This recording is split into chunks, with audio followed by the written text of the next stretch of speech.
There's an unpronounceable word in my bio. I don't know what that could be, but I'm interested now. Thank you, everybody. Thanks you for the invitation. Thank you for coming here. We have been doing this quite a bit, haven't we? I think the first event I did in Oklahoma was in 2012. I know in 2013, Shane, you brought me in, and we toured all over. Went to, I'm going to say, Enid, Lawton, Norman. I know there was like 6 or 7 places though we went and saw. It was a great time. I've been back a few times since then. Someone asked me earlier tonight, "How are things going?" And I said, "Look around." You know, we did this back in 2012 for like 15 people, and it was great. That was a big crowd back then because I'd been used to doing these for like 4 or 5 people. So there's a lot of momentum here.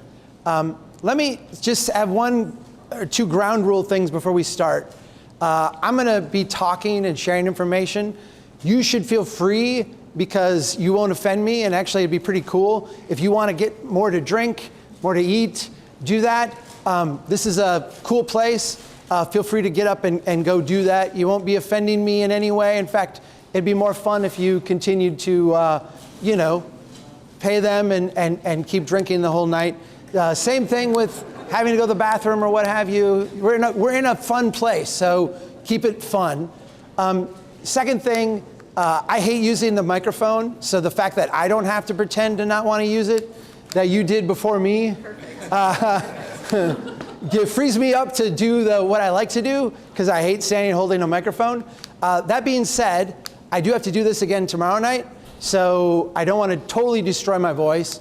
If you find me, Shane, in the back, like where I'm dropping, just give me a little, give me a little of this, and I'll hep it up a little bit. All right? I also wanted to mention that there are note cards on your table, so I will be moderating the discussion after he speaks. If you have questions that pop up as we're talking, Kristen's going to walk around and pick up note cards as we go. So feel free to ask whatever's on your mind. I know we have a certain amount of time here tonight too. I'll just warn you, my team sent the long version of this presentation, not the short version. So great, more for your money. We'll see. I will promise we'll keep it good. Let's get started. So when it comes to transportation, we have all these things that we want to do, right? We want to invest in growth. We want to invest in jobs. We've got all this stuff we want to build. We want to deal with congestion. We have all these things, but we just don't have enough money. We have these 2 generations of people, the baby boomers, the millennials, Gen Z. They seem to want something different from transportation investments than prior generations wanted. We would love to do these things, but we just don't seem to have the money. We have all these problems that we're facing, whether it's traffic congestion, wanting to build new pedestrian facilities, new transit facilities. We'd love to make all these investments, but we just don't have the money. What's the obvious answer to all of our transportation problems? Yeah, we just need more money, right? If you listen to the discussion here in Oklahoma, whether it's at the city level, whether it's at the state level, if you go to the federal level, our discussion about transportation comes down to one thing. How do we get more money? How do we get more money to do more things? How do we get more money to continue doing all the things that we've been doing? And where do we get money to do a whole bunch of more stuff that we feel like we need to do? I want to give you some context for the conversation about money because it's the wrong conversation. The American Society of Civil Engineers, which is one of the kind of premier organizations in terms of talking about transportation finance. If you ever get a story about transportation finance, they've almost surely quoted the American Society of Civil Engineers. They put out a report that said, in order to maintain our transportation networks at what they called minimum tolerable conditions. So this is not add anything new, build anything else. This is just maintain what we have at a pretty pathetic level. It would require us to spend an additional $94 billion a year from now on on transportation. Let me give you some context for that number. Right now, at the federal level, the gas tax is a little over 18 cents a gallon. It's not been raised or changed since the early 1990s. And as part of funding transportation, funding this $94 billion a year, one of the proposals was to index the gas tax to inflation. Let's bring the gas tax up to where it would be with inflation, and then, and by the way, this is before inflation, back when inflation was cute. I don't think anyone proposed this today. But back when inflation was very modest, the idea was, let's index the gas tax to inflation so that it will just automatically go up every year and keep up with the cost of living. If we did that, that would give us a gas tax of around 30 cents a gallon. Just for context, if instead of indexing to inflation, we index to GDP growth, so how fast our economy is growing. We often talk about making transportation in terms of making economic investments. That would also give us a little over 30 cents a gallon federal gas tax. What if we indexed it to the amount that we're driving? So every year we tend to drive more in aggregate. What if we raise the gas tax commensurate with how much we're driving? That would give us a gas tax of around 24 cents a gallon. But what if we wanted to raise the gas tax enough to cover that funding gap, that $94 billion a year shortfall that we have in just maintaining our system to the minimum tolerable condition? That would give us a gas tax of about 78 cents a gallon. Now, just to be clear, this has actually been modeled. I know Wisconsin DOT modeled this at one point. When they looked at this, the more you raise the gas tax, how do people respond? They drive less. And if you need to raise a certain amount of money, then you need to what? Raise the gas tax a little more because people are driving less. Then people drive less. And it becomes this circle, this feedback loop. They calculated that they would need an infinite gas tax with nobody driving. Obviously, that's not a policy response that works, right? The American Society of Civil Engineers in their report said that if we fail to make the proper investments in transportation, that American families and businesses over the next decade were going to lose $1 trillion. Failure to make those investments would cost us $1 trillion. In order to avoid that loss, the American Society of Civil Engineers recommended that over that decade period of time, the federal government spend $2.2 trillion on transportation. The American Society of Civil Engineers said that over the next 3 decades, if we failed to make the proper investments in transportation, GDP would grow by 1% less. And that would mean that the federal government would collect $540 billion less revenue over those 3 decades. In order to avoid that $540 billion loss, the American Society of Civil Engineers said we should invest at the federal level $6.6 trillion on transportation. That's the response I usually get. And let me put into words what's in your mind. Why did I come here tonight? This guy is full of it. No one would say that. Yeah, they actually did write that in a report.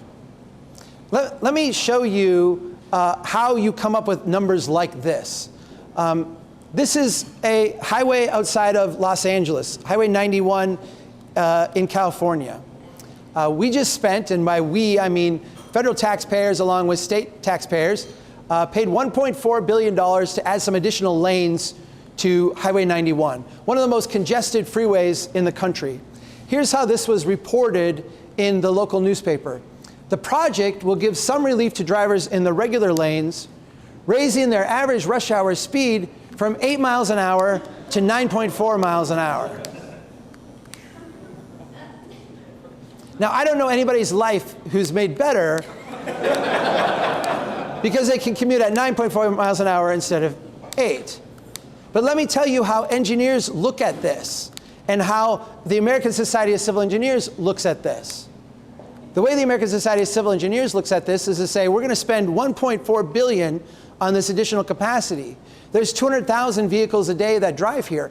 Every driver is going to save 20 seconds on their commute. 20 seconds times 365 days a year, times 50 years that we think this lanes will be there, times $25 an hour is the typical wage for Southern Californian, and all of a sudden this $1.4 billion investment is saving us $10 billion in time every year. Yeah, that's also the response that I often get. Because what is that? Right? What would you call that in Oklahoma? You would call that bullshit. Yeah, that's what you would call it, right? But that literally is the way that we analyze and fund transportation projects in this country. This notion that we need more money, I want you to leave here tonight recognizing that that is a fallacy.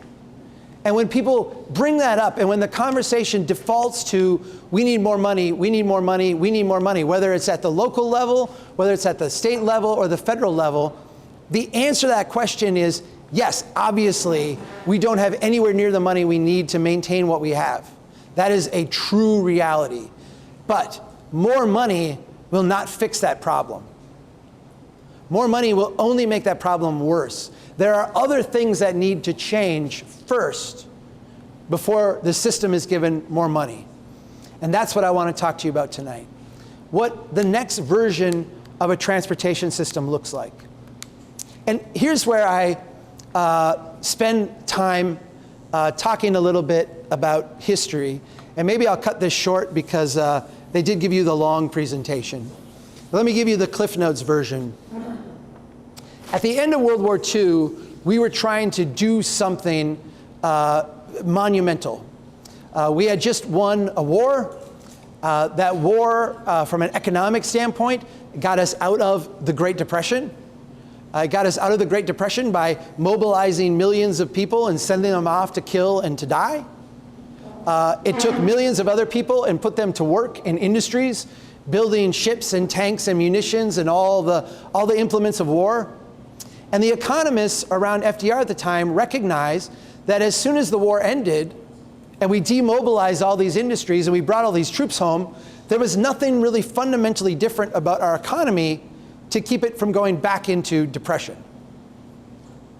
And so we decided that we were going to have a national economic project. We talk a lot about the Marshall Plan. The Marshall Plan was like this compared to our economic project here. Building interstates, building suburbs, building strip malls, selling encyclopedias door to door, all the things that went along with it. We built a new version of America. And in order to do that, we asked engineers to overnight come up with a brand new way of doing things. Before the Interstate Act, we didn't have a national standard for what a road should be, or what a street should be, or what clear zone should be, or how signs should be.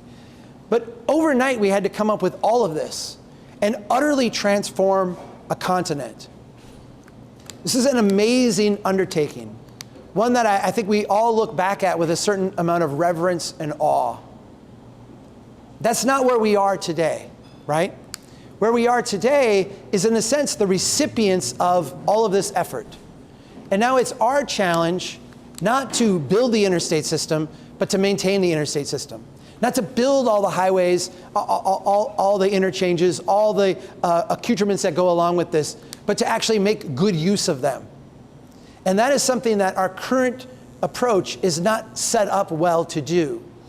Our current approach is set up to replicate itself over and over, to take a standardized model and use it to grow our economy and keep us out of depression. That's not who we are today. We have a very different set of challenges. And so I want you to walk out of here tonight recognizing that the people of the past were dealing with a different set of challenges, and they dealt with it in a different way. We can criticize them. We can say they were wrong. We can say they were foolish. We can say they made dumb mistakes. People 50 years from now will certainly say that about us. But what I want us to recognize more than anything else is that we actually have to free ourselves from their approach because we actually have a different set of challenges. Let's get into what that approach looks like, because it's important to understand why they did what they did before we do something different. This is like a kid's drawing of the hierarchical road network. Everybody in this room, because this is the world we live in, intuitively understands the way that our roads and streets work, right? Small streets go into medium-sized streets, they go into larger streets. In engineering speak, we have local streets go to collector streets, collectors go to arterials, arterials go into major arterials, little to big, right? I want you to, and I realize we're in Oklahoma and things work a little bit differently here than in Minnesota. I spent a summer at Fort Leonard Wood in Missouri and was introduced to clay. That was not an enjoyable experience. But I think you'll understand what I'm saying here. I want you to think of a watershed and a river network. We understand that in a watershed, when it rains, water will flow from small little brooks and streams into larger rivers. The rivers come together and form major tributaries. And if the rain is intense enough or persistent enough over a long period of time, all of that rain, all that runoff will come together and create a flood, right? This is Hydrology 101. In fact, I had Hydrology 101, and we spend about 5 minutes on this because it's so obvious that everybody grasps it and understands it. But for some reason, when Hydrology 101 is over and you walk across the hall to Traffic 101, we look at a system like this where small little streets pour into slightly larger streets, pour into major arterials, et cetera, we recognize that if we get a little bit of rainfall, in a sense, out on the edge, that all of a sudden this will all come together and create a flood. For some reason, this baffles us. We don't understand the mechanics of this. Why does this keep happening? Think about it this way. If you were an engineer in the 1950s and they said to you, design a system that creates the maximum amount of congestion possible, this is what it would look like. You would take everybody who could possibly get into a car, you would have them get into a car at the same time, and then you would channel them every day to the same spot at the same time. This is why congestion is a ubiquitous part of the North American development pattern. You can go to any city you want, and they're going to have a rush hour, right? We all share that experience. You guys think you have a bad rush hour, right? No? Oh, trust me. I've heard about it. If you go to my little hometown of Brainerd, Minnesota, and you go out to the stoplight in the middle of town at 7:50 in the morning, and you ask the person in the car right there, what do you think of traffic here? They're going to say, oh, it's unbearable. We have so much congestion. We just need to add more capacity, right? And 20 minutes later, there won't be a car in sight, right? We literally create the flood. We have designed a system to create the maximum amount of congestion possible every single day. Because of this, the engineering profession has responded by systematically overbuilding. And I want you to understand the mentality of overbuilding, right? Think of yourself as a user of a highway network. If there is too much capacity, in other words, we go out as engineers, and in order to be, and this is honest to God, the words they use, to have a conservative design. If you think, to me, when they say conservative design, I think like penny pinching, right? Like, how do we make this as frugal as possible? No. In engineering speak, conservative design means a massive over-design, right? Because if you are out and the highway or the roadway or the street is massively over-designed, what is your experience as a driver? Do you notice the over-design? No, it's just an added feature of the roadway. But slightly under-design it. Under-design it just a tiny, tiny bit, and what happens? Unbearable levels of congestion. And so there's a built-in tendency to overbuild everywhere, all the time. And you wind up with systems that when you step back and look at them are actually absurd. Because most of our roadways, most of the time, at most days, have very little traffic. To go along with this, we have this notion within the profession called forgiving design. And if you're an engineer who is younger than me, and I'm 49, you might not have been introduced to the term forgiving. It might just be called design, right? The forgiving has been dropped.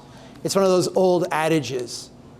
But I want to tell you about forgiving design and where the idea comes from. So, in the very early automobile days, where we ran cars was on old wagon tracks.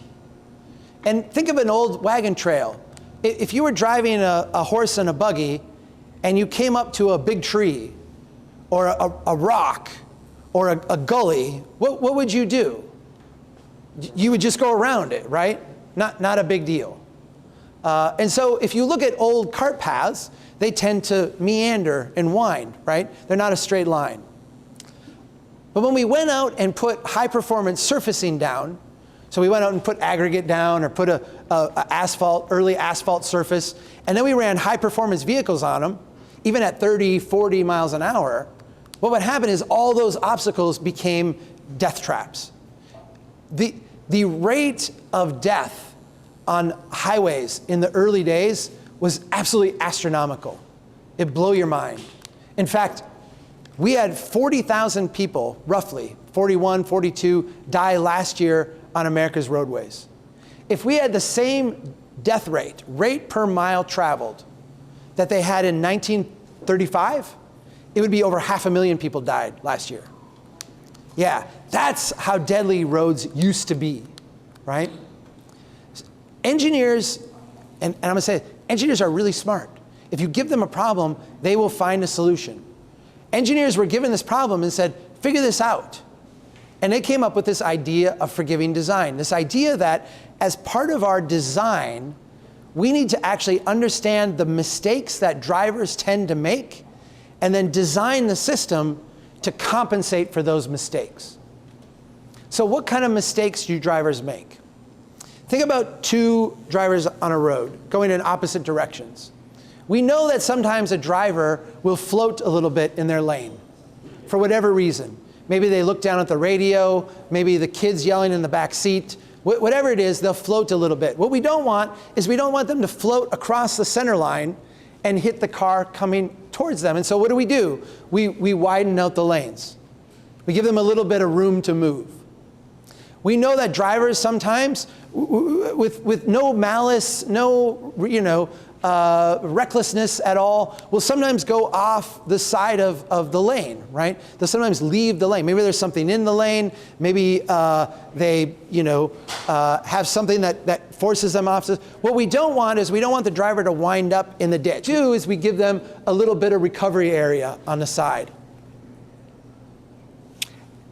Then we recognize that sometimes drivers, driving at reasonable speeds, will completely lose control of their vehicle for a variety of reasons that are completely understandable and forgivable, right?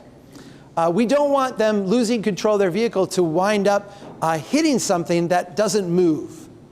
And so what we do is we go out and we clear out all those obstacles on the side of the road and we establish a clear zone. Now we have a design that forgives the mistakes of drivers. Drivers make mistakes, and engineers have engineered the roadway so that the costs of those mistakes are very low. Does that make sense to everybody? And I'm just going to reiterate, that is the right thing to do. That is a brilliant approach that has saved literally millions of lives. And we pioneered that approach here in the US, and it was exported and copied around the world. This is the gold standard in highway design. What is the problem with this approach? Makes people feel comfortable going fast. Yeah, this works great on the open road. If you're driving from here to Tulsa, this is what you want. This will save your life. But if you're driving 4 blocks, this will kill you. Because what this does, when you bring it into an urban area, is it signals to drivers, hey, we got your back. We've created all kinds of buffer room for you. We've removed all the obstacles. We've given you lots of room to move. We've got your back. And drivers respond by doing what? They speed up. Drivers respond by speeding up. We're going to talk a little bit about why in a second, but I'm going to preview it by saying it is not because the driver is reckless. It is not because the driver is a deviant. It's not because the driver is a horrible person. It's because the driver is a human being. And this is how humans respond to that type of environment. This has created a situation where in the engineering profession, there is this amazing body of work on how to build great highways. And there is not a similar body of knowledge on how to build local streets. In fact, if we go to the Manual on Uniform Traffic Control Devices, which is one of the Bibles of the traffic engineering profession, if we go to that and we ask the manual, what's the difference between a highway and a local street? If I'm going to go out and design a road, how does that differ from designing, say, the street out in front of this building or the street out in front of where you live? And if you look up the definition of street, it literally says street, see highway. There's no discerning between the two. And obviously, we all know that that is absurd, right? This creates this situation where in order to have a safe street, we will design it for 60 mile an hour speed, post it at 25 mile an hour speed, and have the speed of traffic be somewhere around 40 or 45 miles an hour. This is actually the least safe thing we can do because it creates confusion among expectations. And in complex urban areas, confusion is the enemy of safety. I want to talk. This is my favorite slide, and I could do an hour on this. So let's try to do this in 2 minutes. There is a fantastic book called Thinking Fast and Slow by a guy named Daniel Kahneman. Daniel Kahneman is a psychologist. Him and his colleague Amos Tversky dreamt up an endless number of tests that they did that will essentially prove to you that you are nothing but a slightly evolved chimpanzee. And I don't mean you, like you excluding me. I mean all of us, right? And that's what we are. We're slightly evolved chimpanzees. You begin this book thinking that you are a rational, thoughtful human, completely in control of your actions, that everything you do is totally rational. And then you read this book and you're like, oh my gosh, I am an absolute, a slightly evolved chimpanzee. Kahneman describes two modes of thinking, system one and system two. System one is the very fast, rapid reaction. If I ask you what 1 + 1 is, you can all say 2. And you can say 2 without having to crowd anything else out of your brain. It just comes to you automatically. It doesn't require any work on your behalf. But if I asked you to add 2 4-digit numbers, some freak in this room could do that like that. But most of us could not. Most of us, if we had to do that in our head, would have to visualize the numbers, carry the 1, do all that. And in order to do that calculation, you would have to crowd everything else out of your brain. It would require work. My oldest daughter is 18. She's applying to colleges. She took the ACT. She is in dance. She does hours of aerobics for dance every day. Dance is like this intense activity. I watch them practice. There's no way. She said the most exhausting thing she did all summer was take the ACT. Why? She sat in one spot with a pencil. How is that more exhausting than 4 hours of dance? Because system 2 drains you. System 2, when you're focused and concentrated, takes a lot of energy. And so we don't do it very much. We mostly do system 1. All right? Everybody with me? Now I'm going to give you the hard news. Driving is a System 1 activity. If driving were not a System 1 activity, if it were a System 2 activity that required great deals of focus and concentration, only a handful of us could do it.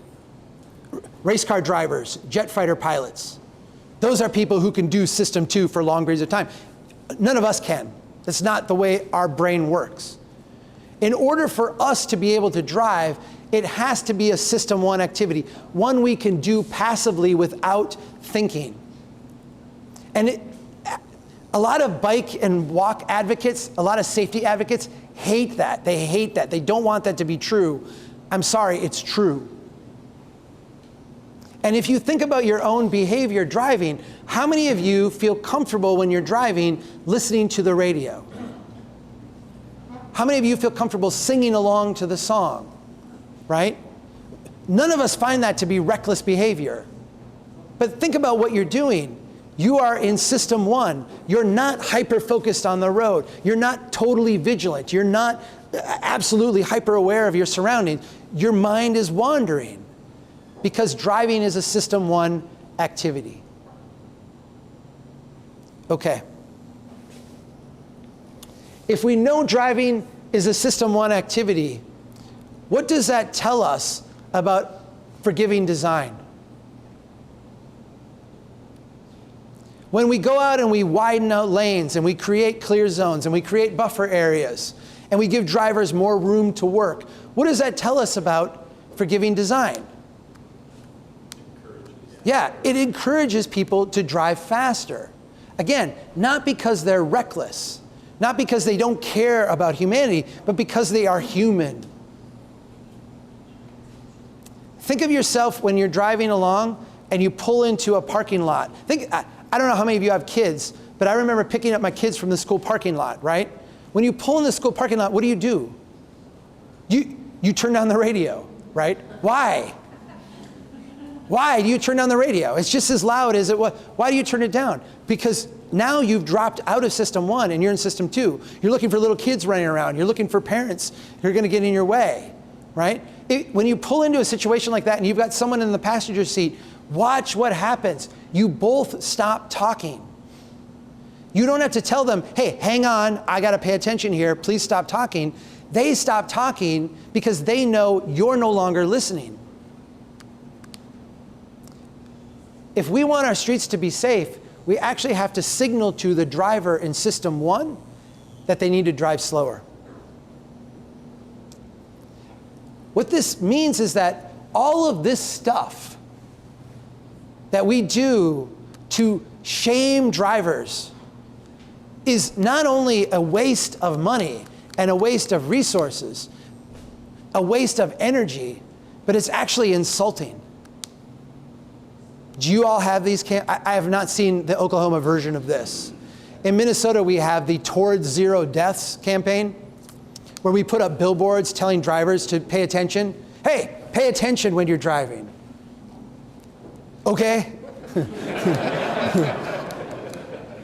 System 1, you know?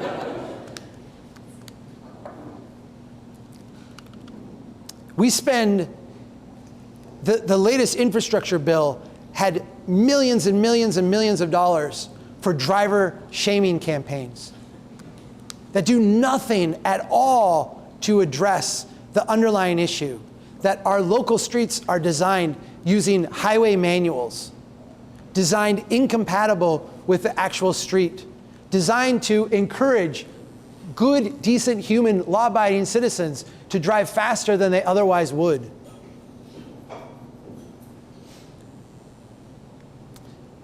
In the traffic profession, we do speed studies. When I was undergrad, I worked for the State Department of Transportation, and I was the young kids sent out with the radar gun to write down the speed people were driving. Engineers will do this to determine what the speed should be. If people are driving too fast, we'll go out and do a speed study. And when we get to the end of that speed study, we ask the question, is there excessive speeding? And if the answer is yes, we do something totally counterintuitive to everybody else. we raise the speed limit.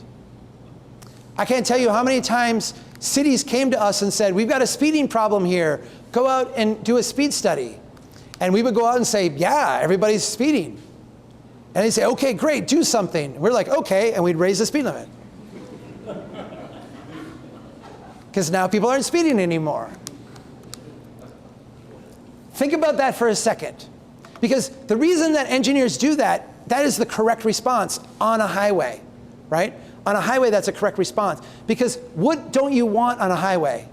You don't want people driving different speeds. And if you've got a speed limit that's too low, there will be someone who goes into system 2 and is like, I'm going to drive that slow speed limit even though my natural thing is telling me to drive faster. And that person is a menace to everybody else on the road, right? We all know this, right? What you want in a highway is you want everyone driving the same speed, okay? Now, this body of knowledge does not work on streets. This is the only body of knowledge we have. We don't have another one, but it does not work on streets. If people are driving too fast out here, we don't raise the speed limit to 40 miles an hour, right? But we don't have a response. Here's the response. We go out and we do a speed study. Is there excessive speeding? Yes. We change the street design. We actually have to go out and change the design so that it signals to drivers, you're driving too fast. We have a saying at Strong Towns, if you need a sign to tell people to slow down, you designed your street wrong. Streets should naturally signal to people in System 1 what speed to drive. How would you make a street do that? Narrow the lane. Yeah, it's the opposite of forgiving design, right? Instead of giving you a wide lane with lots of room, you narrow the lane up. Instead of giving you a big recovery area on the side, you take that away. Instead of having a huge clear zone, you bring the trees in. You create edge friction. Because what happens is that when a driver is driving and they feel like they don't have room to work, what do? They slow down. Because guess what? They don't want to hit anybody. That's a natural human reaction too. We do the opposite. We've primed the opposite. If we go to engineering manuals, most engineering manuals will have some diagram that looks a little bit like this. It's this trade-off between mobility and land access, or as real humans might say, getting through a place or being in a place. And the idea here is that you can get through a place very quickly on an arterial, but you're not going to have much development there. You can be in a place and have a lot of development, but you're not going to be able to go very fast through there. And then there's this magic zone in the middle where you can, in a sense, have your metaphorical cake and eat it too, right? Where you can both get through a place really quickly and be in a place at the same time. This is what we all visited today, right? This is the whole outskirts of Oklahoma City, right? If we look at those edges, we get back to that finance equation, what we find is that we can make these investments in mobility and investments in place and have them really pay off.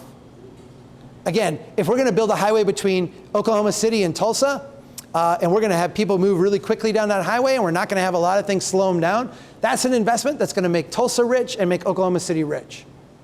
And that's true about any connection we make between two places.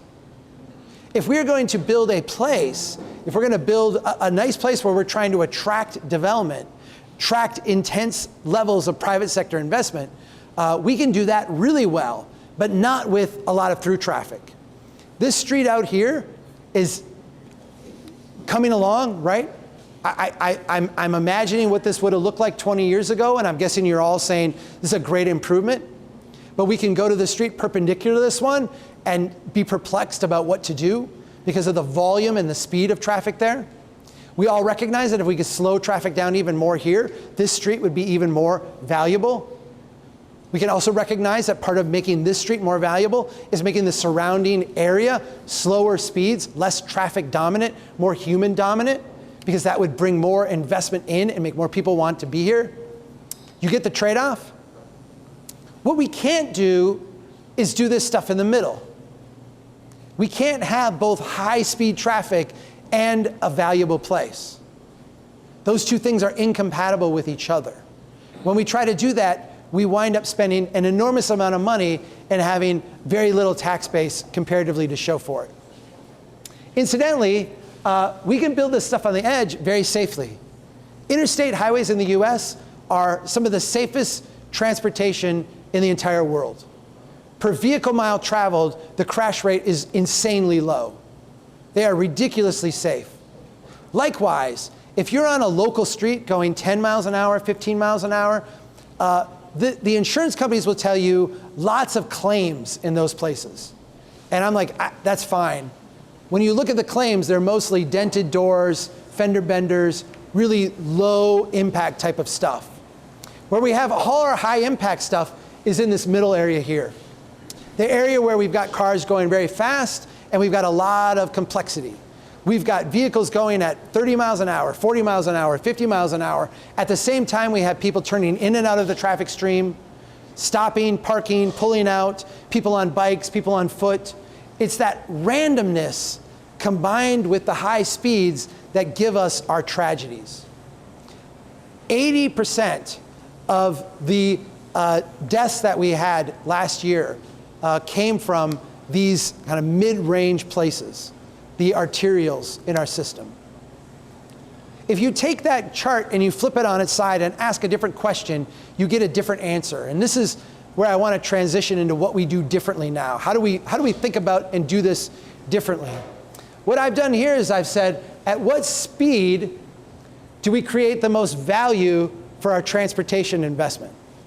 And the answer to that question is that at very low speeds, when we're building great streets, we create a lot of value. And at very high speeds, when we're moving vehicles very quickly, we also create a lot of value. But it's that space in the middle where we're neither getting to a place quickly nor being in a place that we create the least amount of value. This is a place that we call the Strode. The Strode is a street-road hybrid. We call this the futon of transportation. If you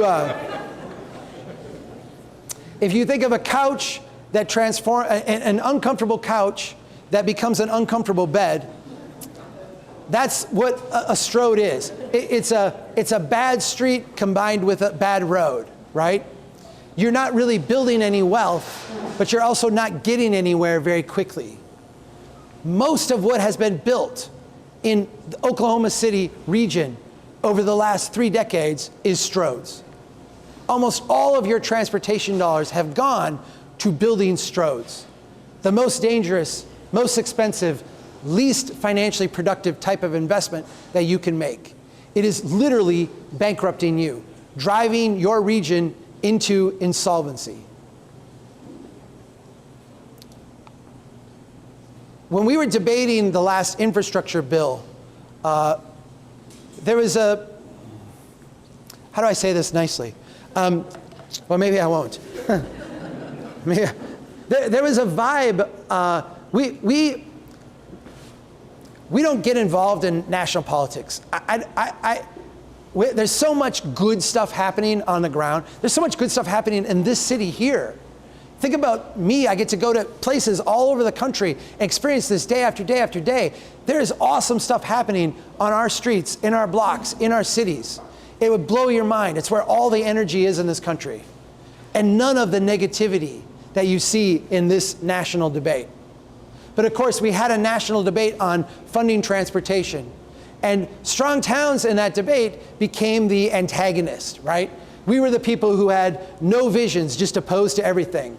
The Republicans didn't like us because we were opposed to roads. The Democrats didn't like us because we didn't think we should be spending any money until we fixed the system. Everybody was upset with us. We didn't fit anybody's agenda, all right? But I said, what we need to do is spend money on 2 things. One, maintenance. We've built more stuff than we have the money to maintain.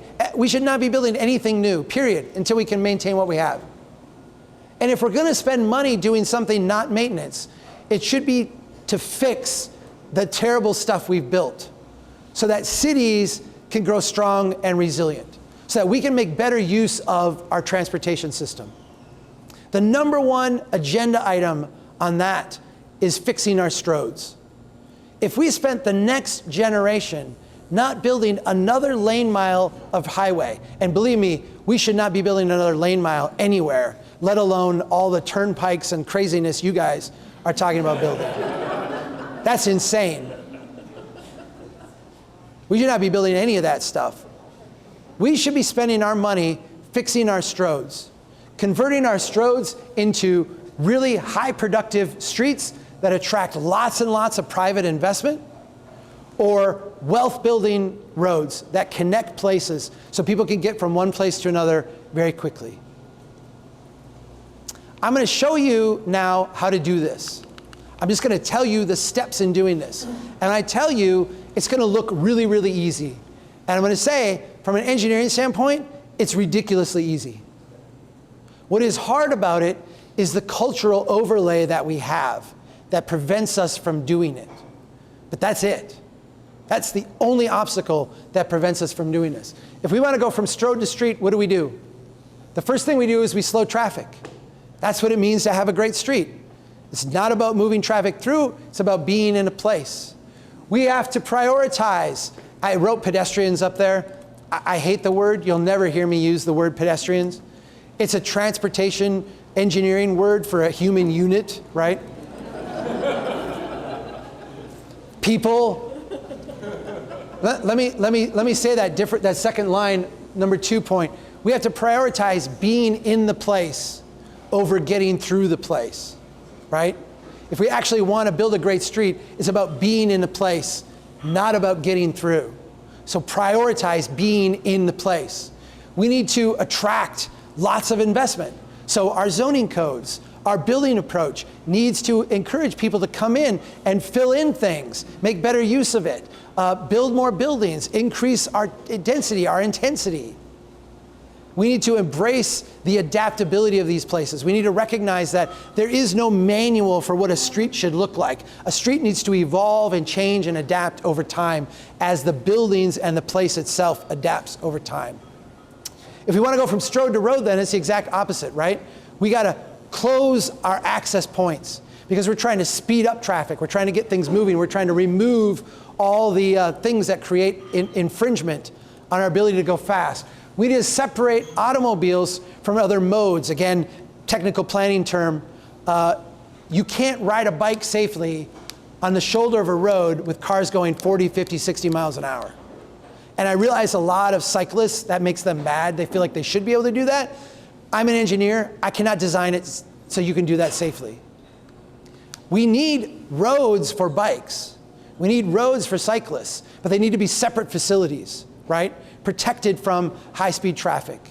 We need to not allow the adjacent land use to be degraded by cheap development. We build that highway interchange, and wow, look at all the instant development we get. But we do it at the cost of everybody's traffic flow. And that development does not pay for the investment that you've made. You're losing money on every single one of them. The key to building great roads is to simplify, simplify, simplify. So I want to go back to this. How do we solve this problem here? The hydrology 101 problem, the creating of the flood. What do we do? Many different ways to get from one place to another. Well, how do we do it for water?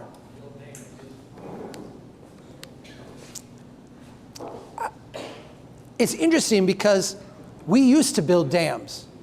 That's how we used to try to solve this problem, by building dams. And there's a great book called Cadillac Desert. Anybody read that one? There's a nodding. It's a great book, isn't it? It's basically about our dam building obsession and how we tried to solve all these water problems by building dikes and dams and different waterworks. If we have a place that floods and we build a dam, what do we do as humans? Do we stay out of that area then? Like, ooh, this was, kind of protected and now it's safer, but we're going to stay out of that because it's a low. No, what do? We're a bunch of stupid fools. We go build right in there, right? And then do we maintain the dam? Hell no, we don't maintain the dam. Because why would you? There's only 10,000 people living, in the flood zone. We laugh, but this has happened over and over and over again, right? And maintaining a dam is often not very hard. It often involves like not allowing trees to grow down through, like literally going out once a year and mowing them down so their roots don't grow through the foundation. We don't do it. And we don't do it, why? Because we're lazy? Because we're distracted? Because we're dumb? No, because we're human. Humans don't do long-term things like that very well. And so we have a multi-trillion-dollar dam, if we want to call it maintenance, restoration, whatever effort coming over the next generation that we've not priced into anything. We used to deal with this that way. How do we deal with this problem today? Today, what we do is we go out in that watershed and we say things like, you can't fill in your wetland. You don't get to run that water right into the ditch. You actually have to retain it on site or take care of it. Why? It's not that big of a deal. It's just a little bit of water. Yeah, but it's a little bit from you, a little bit from you, a little bit from you, a little bit from you, and then we get a flood. And so what we do is we say, we're going to retain all of this close to the source so that it doesn't accumulate and become a flood. Are you with me? All right. Traffic 101. What do we do here? Well, we have tried, and I'm watching you continue to try, right? We have congestion. What do? Let's go build more turnpikes. Let's go build more lanes. Let's go build more stuff. Let's go find more money, more interchanges, more and more and more. Is it working? No, it's not working. What do we do instead? We have to build neighborhoods. We have to actually capture those trips in other ways. We have to actually give people alternatives to getting in a vehicle and driving long distance. We have to actually build a place. And guess what? That's what we need to do anyway. That's where we're at right now in our development pattern. Remember how I started this conversation saying at the end of World War II, they were trying to stay out of the Great Depression? Today, we're in a different place. Where's the place we're at? We've got way more infrastructure than we're making good use of. We have to make better use of it. The only way we're going to make better use of it is to start using it more. To actually thicken up our neighborhoods, thicken up our cities, build real places, real neighborhoods. That is the only way to deal with congestion.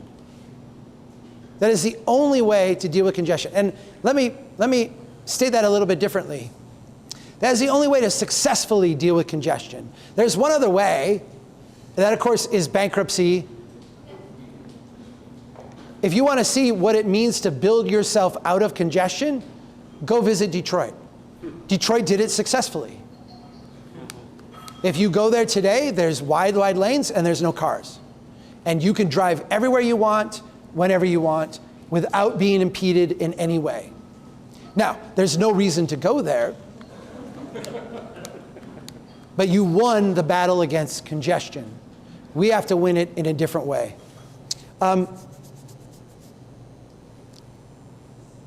This is there's a little interlude here. I'm going to skip it for time. But if you want to see this little part here, you can go on our website and watch it. It's really good. But I'm going to skip it because I want to do this, and then we're going to do whatever you're going to do. But I want to end with this, and I feel like this is the right time to do this. When an engineer goes out and designs a street, there's a certain process that they use. The first thing they will do is they will ask, what is the design speed that we are planning for this particular street? They will then look and say, what is the volume of traffic that we are expected to handle? They might project that out into the future and say, here's the future volume, but they'll say, here's the amount of cars we're expected to handle. They will then open up the design manual and say, okay, given that speed and that volume of traffic, what is a safe way to build this street? and then they will sit down and calculate the cost. It's those 4 steps in that order: speed, volume, safety, cost, that constitute the design process. And in fact, not only is this the design process, but it actually reflects an underlying value structure. If you ask engineers, they will say that their profession is valueless. They do not bring values to it. They're merely executing a process. That, of course, is absurd, because every process has priorities. And embedded in the design process is a set of values, a set of priorities. And those priorities are, in order, traffic speed, traffic volume, and you can think of those two together as mobility, safety, and then cost. This is my street. This is where I live. My house is right, that sidewalk on the right side, that's the sidewalk to my house. This is 4th Street North in Brainerd, Minnesota. And when I say that outside of Minnesota, I have to enunciate, because we we have a different accent. We don't. I was interviewed once, and they were asking me about the state to the west of me. I'm going to enunciate again for all of you: North Dakota. And I was being interviewed, and it was like a national thing, so like it was a big deal.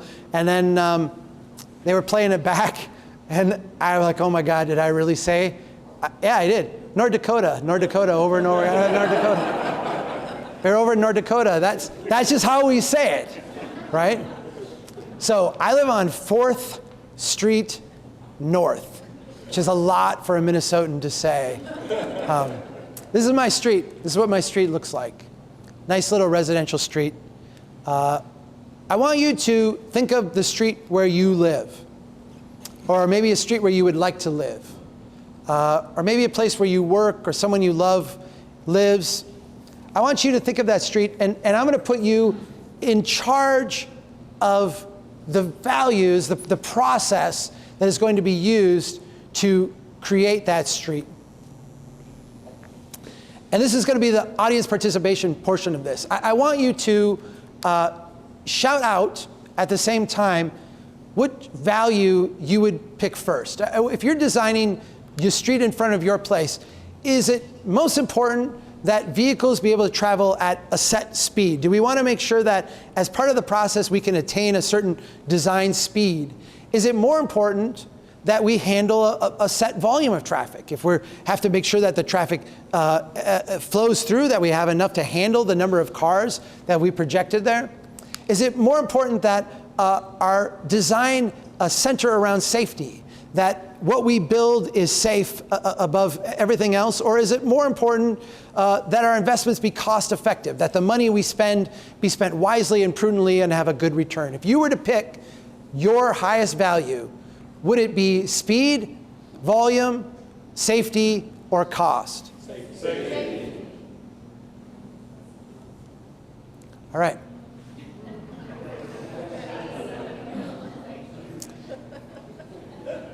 If you were to pick your second value for your street, would you prioritize the speed of vehicles? We want to make sure that vehicles can travel at speed. Would it be volume? We got to accommodate a certain amount of vehicles. Or would you prioritize the cost effectiveness? Would it be speed, volume, or cost?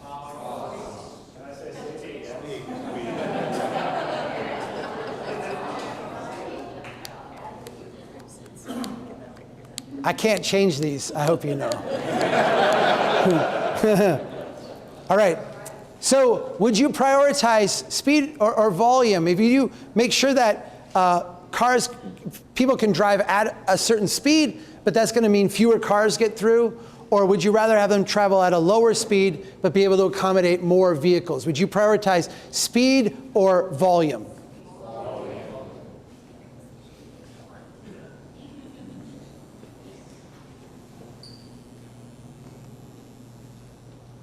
Do you see what you did?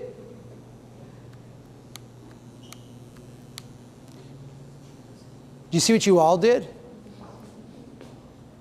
I've done this exercise over and over and over across the country, in small audiences, in massive audiences, and I get the same answer every time. I've done this exercise in rooms of engineers, and I get the same response as yours. Do you know why? Because they're humans too, right? That value set on the right is actually a human set of values. Those are human priorities. That is what a moral person would do, right? Here's the thing. In the next month, in the next year, in the next few years, you are all going to have an instance where some proposal is made. We need to change this street design. We need to slow down traffic. We need to prioritize the place, people crossing on foot. And someone is going to stand up and say, oh my gosh, people are going to flip out. People are going to get so mad. When they drive slow, they're going to be irate. We can't do that. The controversy, the amount of pushback we're going to get. And your default is going to be to believe that. Because your default is going to be that nobody agrees with you. But I want you to recognize that everybody in this room agrees with you. We need to prioritize safety over speed. We need to prioritize safety over mobility. There is no debate about this. There is no argument about this. Everybody agrees. And so when that moment comes, you need to stand up with confidence, recognizing that all the people around you need is someone to say that.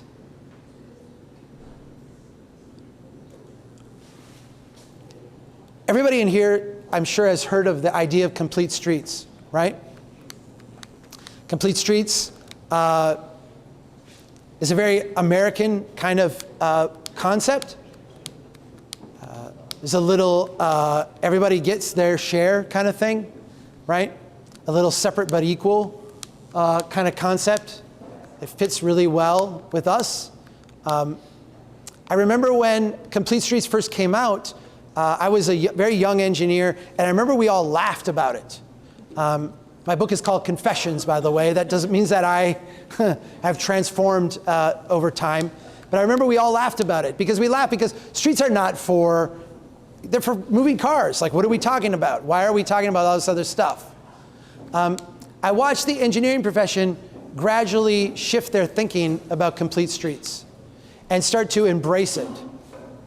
And today, I think the engineering profession widely embraces the concept. There's two reasons why. Number one, complete streets comes with a lot of money. There's a lot more money and a lot bigger projects, and that is really good for engineering budgets. And so it's easy to soften up people when you can increase their budget, right? But the second reason is that complete streets, as great of an advancement as it is, fits within that engineering priority paradigm of speed, volume, safety, cost. Engineers designing complete streets do not have to compromise their priority system in any way. They merely have to accommodate human beings, pedestrians, in their design. In fact, a complete street accommodates pedestrians in an auto-dominated environment. I get why this is a huge advancement over where we've been, but it's not good enough, and it's not where we need to end up. Where we need to end up is in a different place. Because a great street, a strong town, is one that accommodates automobiles in an environment dominated by humans. It's humans that create value. It's humans that do amazing things. It's humans that fall in love, write great music, start businesses, invent great products. It's humans that make places wonderful. When we design for humans and then accommodate automobiles, we are going to build things that are not only worthy of our time and energy and investment, but will outlive us and be something that we will be proud to pass on to others. If we do this, if we can shift our focus not only will we find that we can actually make these investments on our budgets, we can spend way less money than we're spending today, but we'll get far greater returns, making our cities financially stronger and resilient, making our places better places to be, and helping our friends and our neighbors and the people living in our communities live healthier and more prosperous lives. That's what it means to be in a strong town. I'm going to stop right there, and I just want to say thank you again for the opportunity to come back to Oklahoma City. I have a feeling that I'm going to be back next year a couple times. We already have a couple dates maybe on the schedule. And when we come back next time, we'll have double this many people again. And because you'll all bring somebody, and we'll just keep this momentum going and going and going, right?